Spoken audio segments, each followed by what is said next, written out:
കണക്ക് കൃത്യമായി കൊടുക്കുന്നില്ല എന്നതാണ് JR പത്മകുമാറിന്റെ പ്രധാനപ്പെട്ട ആക്ഷേപം. കണക്കല്ല, അനാവശ്യമായ സമീപനം ശരിയല്ല. ഇന്നലെ പറയൂ. മിനിഞ്ഞാന്ന് നമ്മുടെ ഫുഡ് മിനിസ്ട്രിയിൽ നമ്മുടെ ഭക്ഷ്യമന്ത്രിയും അനിൽകുമാറും ഞാനും നമ്മുടെ ഉദ്യോഗസ്ഥന്മാരും കേന്ദ്ര ഗവൺമെൻറ് ഞങ്ങളിരുന്നു. എല്ലാ കാര്യം 1 by 1 എടുത്ത് സെറ്റിൽ ചെയ്ത് വന്നപ്പോൾ അവസാനം എന്താ, നമ്മൾ കുട്ടനാട് ഉൾപ്പെടെ നെല്ലെടുത്തിട്ടുണ്ട്. ആ നെല്ലെടുത്ത് അരിയായി വിതരണം ചെയ്യുമ്പോൾ കേന്ദ്ര ഗവൺമെൻറ്റിൻ്റെ ഒരു സംഭാവനയുണ്ട് അതിൻ്റെ അകത്ത്. അത് ഏകദേശം 216 കോടി രൂപ വരും. ആ രൂപ കിട്ടിയിട്ടില്ല. നോക്കിയപ്പോൾ എന്താ, NIC ഹൈദരാബാദിലെ NIC അവർക്കാണ് തെറ്റുപറ്റിയത്. കേന്ദ്ര ഗവൺമെൻറ് ഏജൻസിയാണ്, കമ്പ്യൂട്ടർ ഏജൻസിയാണ്. അവർക്ക് തെറ്റുപറ്റിയതാണ് ഉദ്യോഗസ്ഥന്മാരെ സംബന്ധിച്ച്. പക്ഷേ അത് റീഓപ്പൺ ചെയ്യണമെങ്കിൽ കേന്ദ്രമന്ത്രി തന്നെ വിചാരിക്കണം. ഇതാണ് ഇതിൻ്റെ പ്രശ്നങ്ങൾ. നമ്മൾ ഓരോന്നിനും കണക്ക് കൊടുക്കുന്നുണ്ട്. കണക്ക് കൊടുത്തു കഴിഞ്ഞാൽ അത് പരിശോധിച്ച് എവിടെയെങ്കിലും അപാകതയുണ്ടെങ്കിൽ ഉദ്യോഗസ്ഥന്മാർ തമ്മിൽ സംസാരിക്കണം. അപ്പം അങ്ങനെയാണ് ചെയ്യുന്നത്.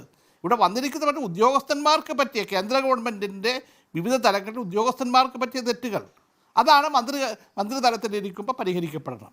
ഞാൻ ഏറ്റവും അവസാനം ഉണ്ടായ 2 ദിവസം മുമ്പ് നമ്മുടെ ഭക്ഷ്യമന്ത്രി വന്നതിന് ശേഷം ഉണ്ടായ ഞങ്ങൾ ചർച്ചയ്ക്ക് പോയപ്പോൾ ഒരു ഉദാഹരണം ഞാൻ പറയുന്നത്. ഇങ്ങനെ ധാരാളം കാര്യങ്ങളുണ്ട്. അത് പരിശോധിച്ച് ഇപ്പോൾ ഇത് GSTയുടെ കാര്യം ഇത് നമ്മുടെ ധനമന്ത്രി ബാലഗോപാൽ പറഞ്ഞു. ഞാൻ PAC ചെയർമാനായിരുന്ന കാലത്തായി GST പാർലമെൻറ്റിൽ വരുന്നത്. അന്ന് ഞാൻ പ്രൈം മിനിസ്റ്റർ പരസ്യമായിട്ട് പറഞ്ഞു, ഇത് ശരിയായ മാർഗ്ഗമല്ല, പാർലമെൻറ്റിൽ ചർച്ച ചെയ്യപ്പെടണം, ഇത് ഫൈനാൻസ് ബില്ലായിട്ട് നിങ്ങളോടൊന്ന് പാസ്സാക്കുകയാണ്. അതുകൊണ്ടാണ് ഈ ഇതിൻ്റെ പീരീഡ് നഷ്ടപരിഹാരത്തിൻ്റെ പീരീഡ് 5 വർഷം ഇതിൽ കുറേ കൂടി കൂട്ടണമെന്നും അതാണ് ഇത് ബാലഗോപാൽ പറഞ്ഞത്. മറ്റൊന്നും അല്ല പറഞ്ഞത്. അത് കൂട്ടിക്കിട്ടണം, ആ സമയം കുറച്ചുകൂടി കൂട്ടണം.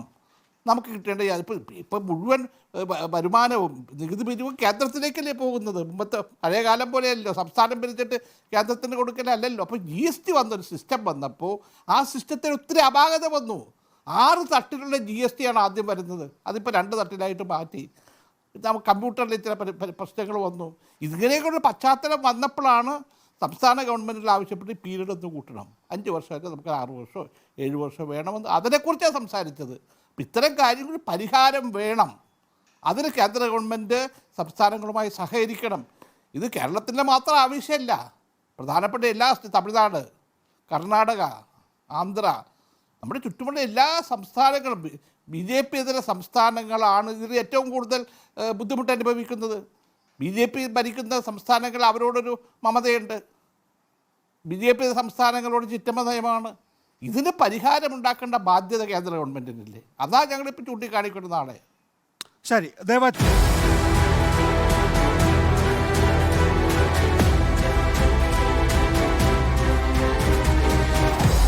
Debate with MV Nikesh Kumar.